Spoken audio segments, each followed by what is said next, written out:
Carta a los Hebreos, capítulo 9. Ahora bien,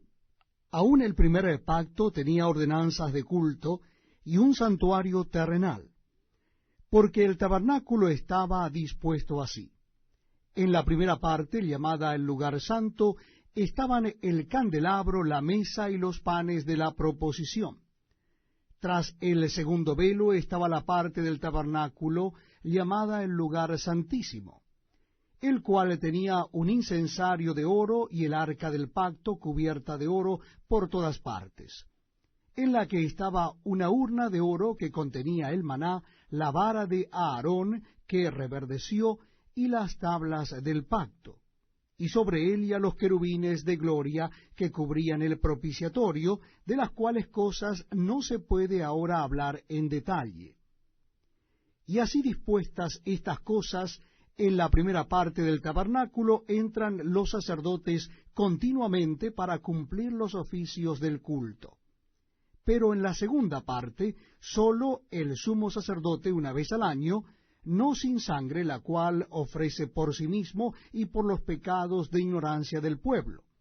dando el Espíritu Santo a entender con esto que aún no se había manifestado el camino al lugar santísimo, entre tanto que la primera parte del tabernáculo estuviese en pie, lo cual es símbolo para el tiempo presente, según el cual se presentan ofrendas y sacrificios que no pueden hacer perfecto en cuanto a la conciencia al que practica ese culto, ya que consiste sólo de comidas y bebidas, de diversas abluciones y ordenanzas acerca de la carne, impuestas hasta el tiempo de reformar las cosas.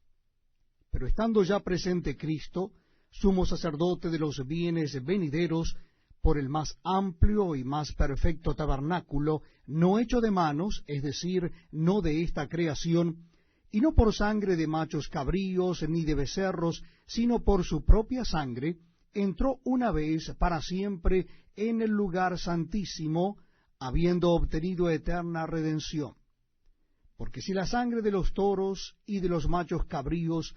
y las cenizas de la becerra rociadas a los inmundos santifican para la purificación de la carne, cuánto más la sangre de Cristo, el cual mediante el Espíritu Eterno se ofreció a sí mismo sin mancha a Dios,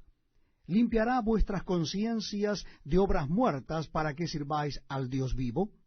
Así que, por eso es mediador de un nuevo pacto, para que interviniendo muerte para la remisión de las transgresiones que había bajo el primer pacto,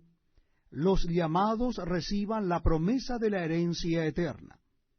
Porque donde hay testamento es necesario que intervenga muerte del testador, porque el testamento con la muerte se confirma, pues no es válido entre tanto que el testador vive, de donde ni aun el primer pacto fue instituido sin sangre. Porque habiendo anunciado Moisés todos los mandamientos de la ley a todo el pueblo, tomó la sangre de los becerros y de los machos cabríos con agua, lana escarlata e hisopo, y roció el mismo libro y también a todo el pueblo, diciendo: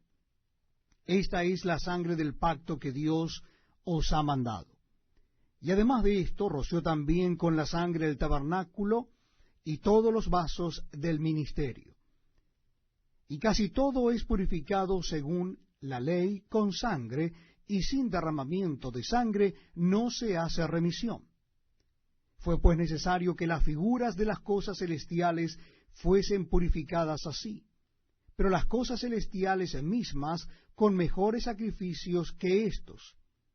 Porque no entró Cristo en el santuario hecho de mano, figura del verdadero, sino en el cielo mismo para presentarse ahora por nosotros ante Dios. Y no para ofrecerse muchas veces, como entra el sumo sacerdote en el lugar santísimo cada año con sangre ajena. De otra manera le hubiera sido necesario padecer muchas veces desde el principio del mundo. Pero ahora, en la consumación de los siglos, se presentó una vez para siempre por el sacrificio de sí mismo para quitar de en medio el pecado. Y de la manera que está establecido para los hombres que mueran una sola vez y después de esto el juicio, así también Cristo fue ofrecido una sola vez para llevar los pecados de muchos, y aparecerá por segunda vez sin relación con el pecado para salvar a los que le esperan.